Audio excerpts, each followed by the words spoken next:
No clever bits or attempts at wit, we are just going to start digging into the Vigilante's equipment.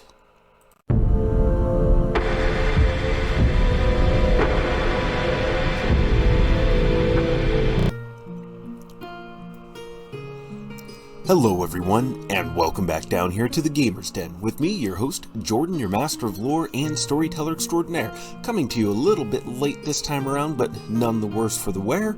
We are covering the Pathfinder Vigilante's gear selection there for 1st edition, and we are going to be diving through quite an interesting number of items and selections here. Now, one thing to make note of is that for the Vigilante, unlike several other classes, they don't really seem to have a lot of items that are built specifically for them to help enhance or make further better effect of their various class abilities. As a matter, that's not to say that there aren't items that mesh nicely with them, but unlike say the Witch or the Paladin, the Cavalier, they don't have anything that is specifically keyed to them, or the Swashbuckler as well. They don't have anything that enhances specific elements of them. But there are plenty of items that still do that are just more generalized and able to be used by anybody. But before we get into all of that, if you're new here to the channel, then go on down there, hit the subscribe button, and become a regular member here at the Gamer's Den. Or, if you've already gone on ahead and listed yourself on such an incredible roster of legendary heroes, then go on down to hit the like button and share the video far and wide. But now, let's start digging into this a little bit here. And there's no better place to start off than one of the most fundamentally important items for any adventurer, and that's your weaponry. And we're going to kick things off with the Rapier. This deals 1d6 points of damage plus your strength or dexterity modifier, and has a crit range of 18 to 22 on your 20-sided die, dealing double damage. Now, ideally, if you're following this build, you are going to be swapping over your dex for damage over your strength, since, well, our dexterity score is going to be much higher. And also, one thing to consider is a feat that regular viewer and commenter Captain Crank recommended, and that's the improved critical feat, which will help to expand your critical threat range from 18 to 20 to 15 to 20, meaning roughly about 1 out of every 4 attacks is going to be threatening a crit. And by using your dexterity to hit, if you're an Avenger, you'll have that full base attack bonus progression. You're going to probably confirm most of those crits more often than not, except for against the most durable and hard to hit of targets. But if you don't want to pick up that feat, then an enhancement I would recommend you put on your weapon is the Keen enchantment. It's a +1 bonus, and it doubles the crit range, like we discussed before. That will be very useful for you. The only drawback is it is only specifically with that weapon that has the enhancement that you'll get this, whereas with the feat, any rapier you pick up will have their critical threat range doubled like that.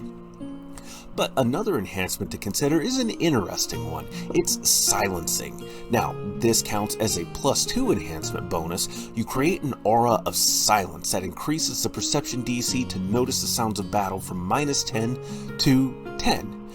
Critical hits leave an aura of silence on the target that you get the critical hit on for a number of rounds equal to the crit multiplier. In this case, that would be 2 rounds. Now, this is pretty handy for a skirmisher who's looking to thin out their enemy numbers by stealth, picking off the sentries, gently, quietly dispatching opponents one by one without alerting the rest of the entire complex, or at least lowering the odds that they're going to do so. Now, the reason why this isn't rated a lot higher, even though you are a stealth-oriented build, is because many of your class abilities depend on sudden surprise and spreading fear and panic, meaning your opponents have to notice you. Your opponents have to notice you and really panic. Now, that said, it's not that you can't always consistently apply it, it's just the effectiveness is going to be reduced if your opponents do not notice what's happening. If you're attacking a group, everyone in the immediate vicinity is visually at least going to be aware. Auditorily, they'll notice that, I can't hear anything now, and they turn to look around and then be thoroughly shocked and surprised. But you could end up with just a slightly more limited effect depending on the situation. So, if you plan ahead and think it out a bit, you can still make good use of your class abilities while maintaining a great level of stealth. But one enhancement that will be of absolute consistent use for you is going to be Dispelling Burst.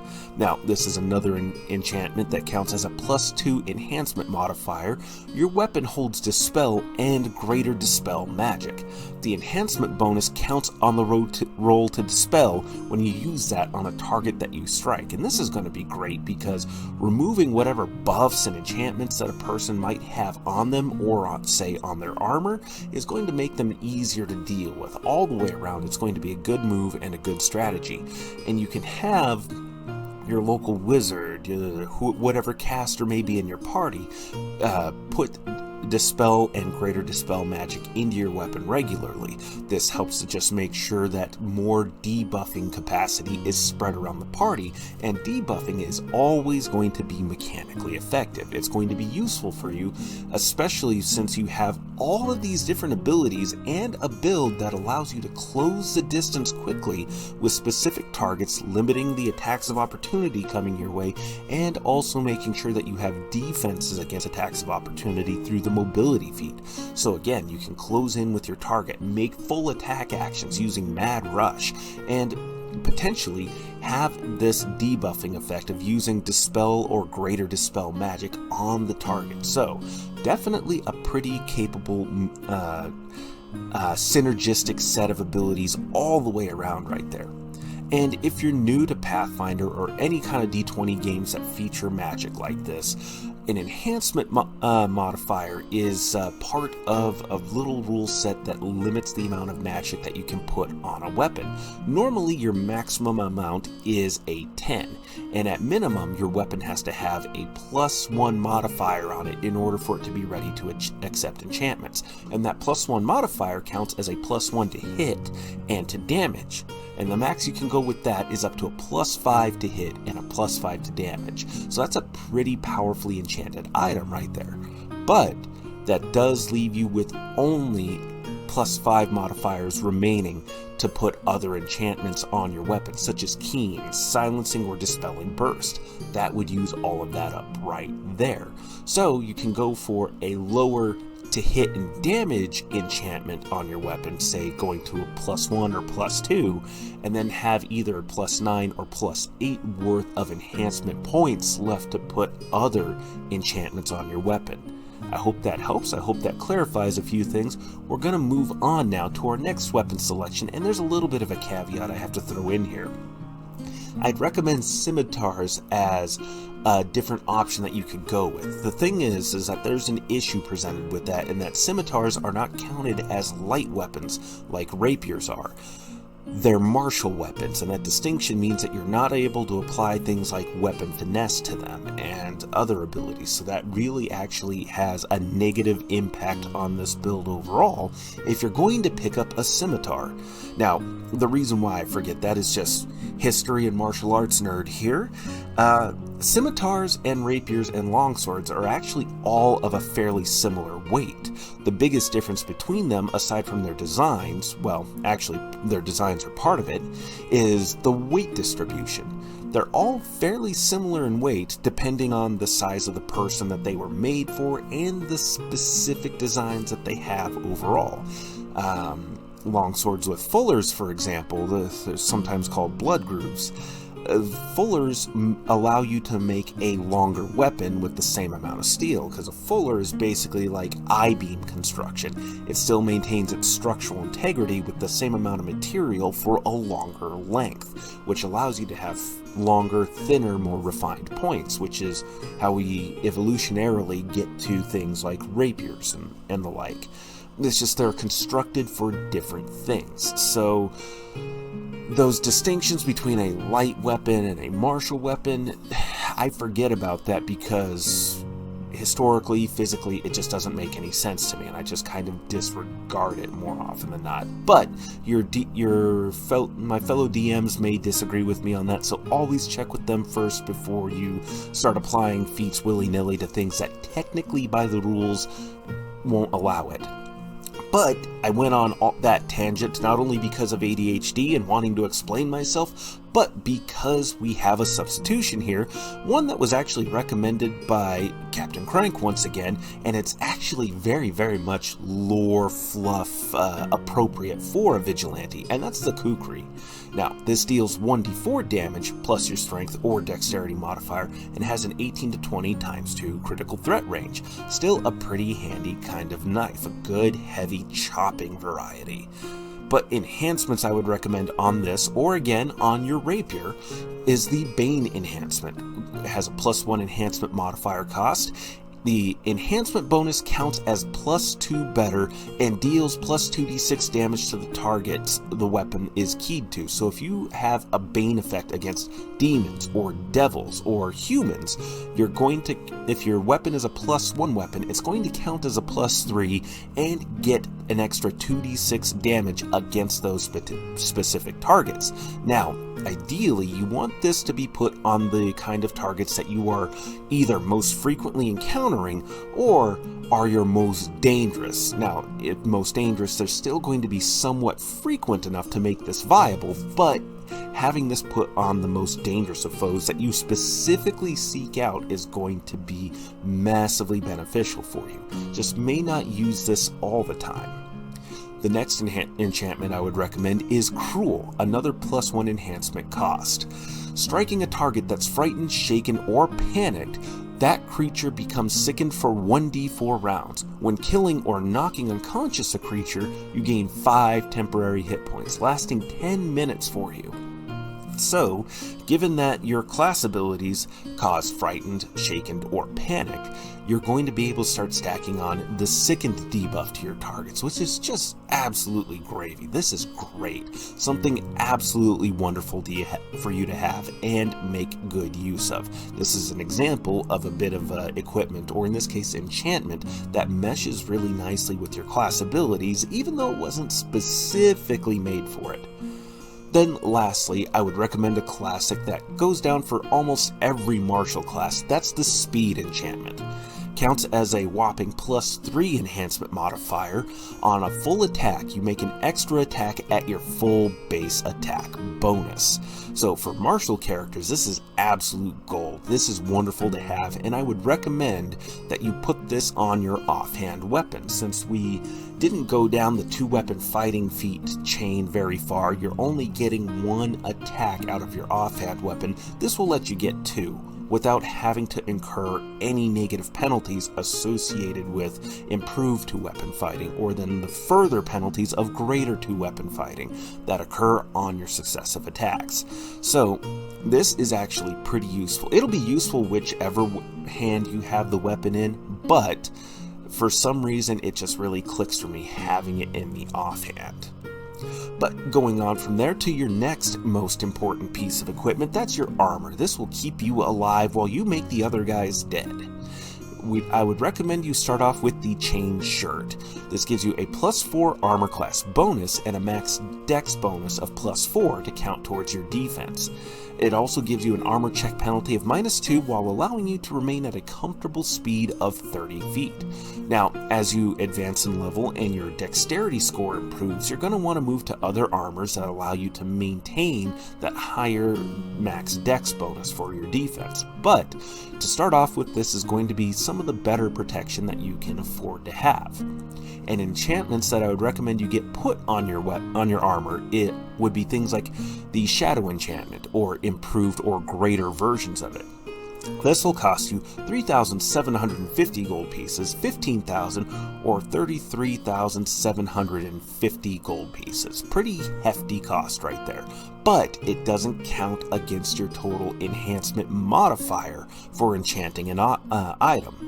Now, this will provide you with either a +5, +10, or +15 competence bonus to your stealth skill.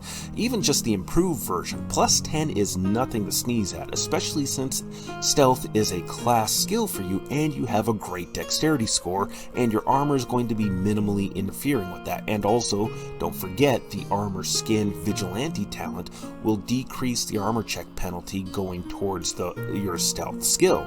So all the way around, another situation where this is all synergistically blending together.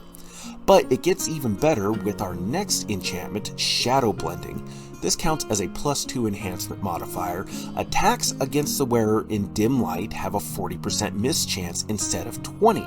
Now, this doesn't grant you total concealment, it just increases the miss chance amount, which is still very useful for you. But with the shadow enhancement, this increases to 50%, so a 50% chance for attacks to just miss you.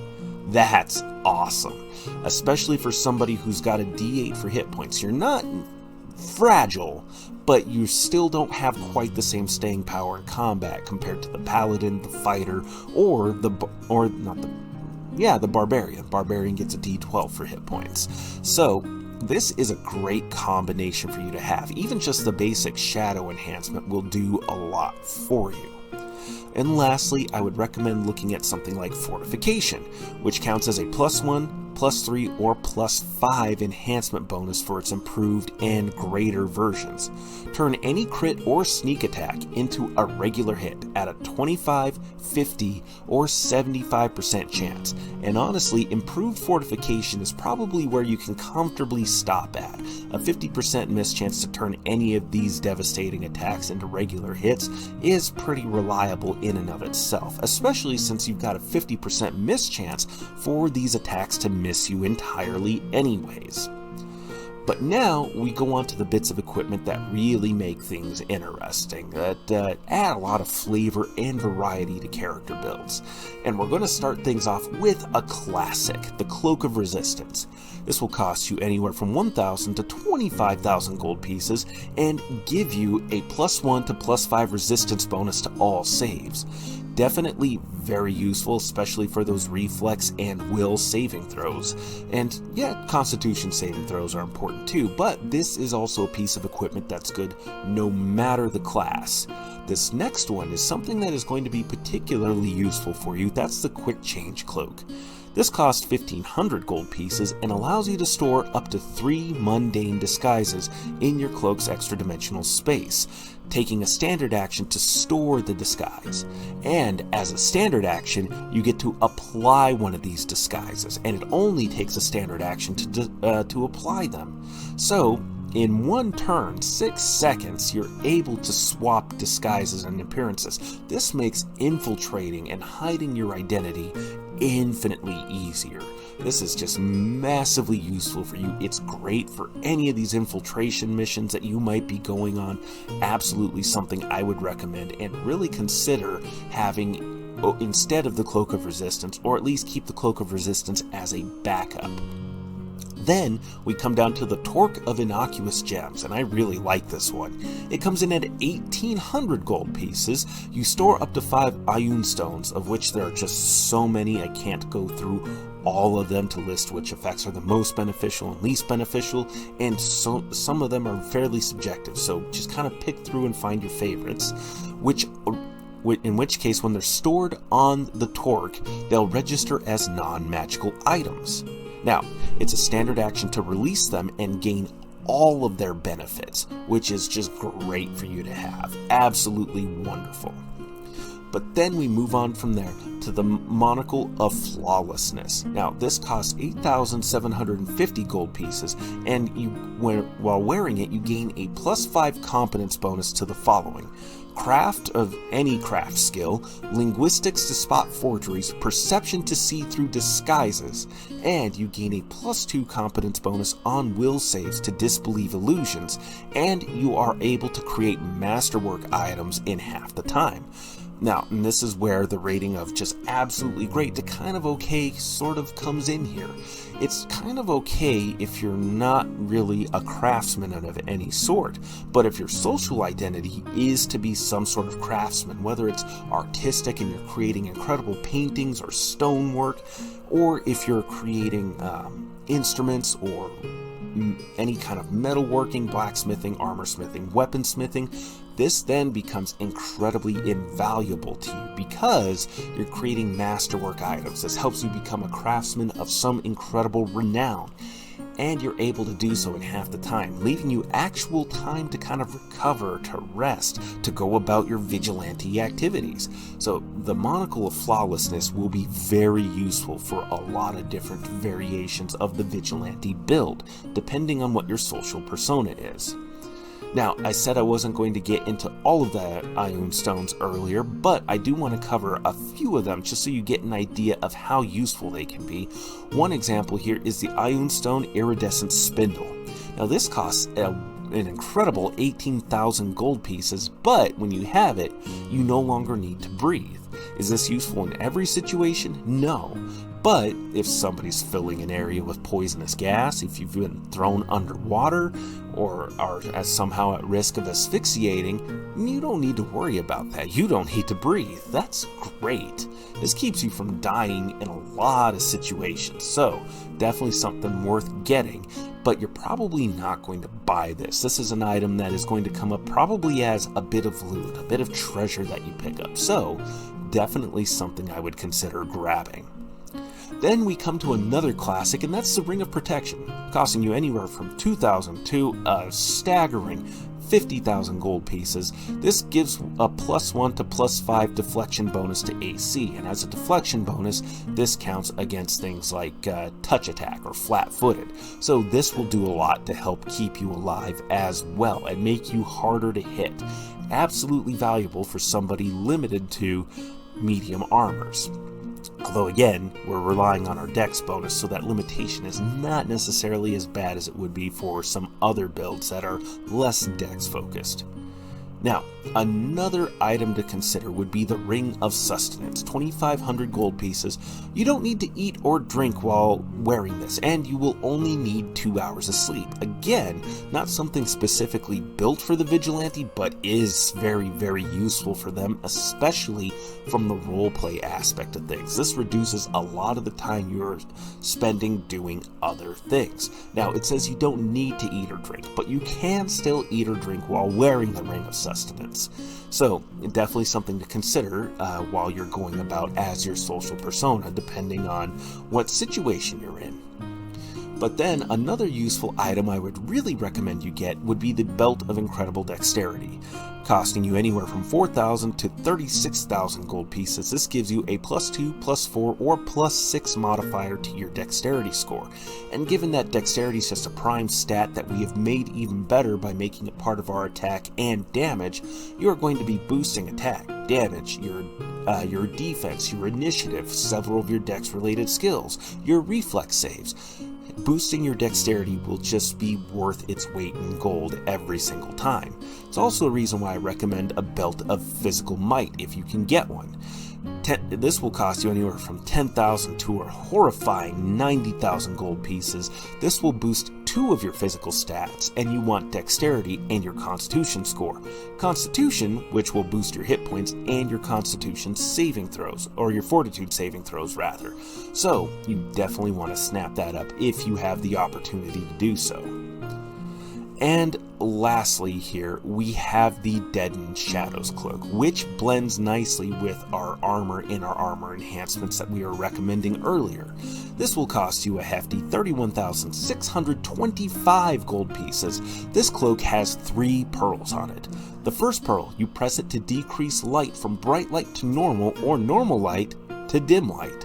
Also deaden sound as the Sculpt Sound spell for up to 15 minutes, preventing verbal communication, command words, and casting spells with verbal components being used. So if you multi-class into some sort of spellcaster that relies on those components, you're not going to be able to make use of them. But this is usable at will. It does have a time limit there with that 15-minute effect, but still, as a vigilante with the particular combination of items we have going for us there, this meshes really nicely. The second is usable once per week. Use a move action to use while the first pearl is active. The wearer is then pulled to the border of the material and shadow plane. This functions as shadow walk, but is limited to only yourself. So, useful, handy bit of traveling that you can make use of there. This will be good for a lot of different infiltration kind of things as well. So definitely a very useful bit of effect right there with this cloak. And the very last and third pearl, you have to remove it and crush it to grant yourself Shadow Body for 15 minutes. The jewel breaks and can't be used again as the user is engulfed in shadowy vapors. Now, Shadow Body does limit some of your capabilities, but also gives you a fair bit of protection and can allow you to get away from and escape different situations. And I really recommend you look up Shadow Body and its full effects. And now, this is where we're going to wrap things up. As you can see, we've been going for damn near 25 minutes here, and we have barely scratched the surface of what's usable for you, especially with the Use Magic Device skill. If you're maxing that out, you're basically going to be Batman with the different number of magic items you're going to be able to use. The wands, the rods, the staves. You will have a veritable buffet of magic items at your disposal. But what do you think? Go on down to the comments below and let me know your thoughts. Did you like today's video? Did you dislike it? What items would you recommend for a Vigilante? And as always, remember, if you're new here to the channel, go on down to hit the subscribe button and become a regular member here at the Gamers Den. But with all that said, I've been your host, Jordan, your Master of Lore and Storyteller Extraordinaire. Thank you all so much for your time, and you all have yourselves a good night.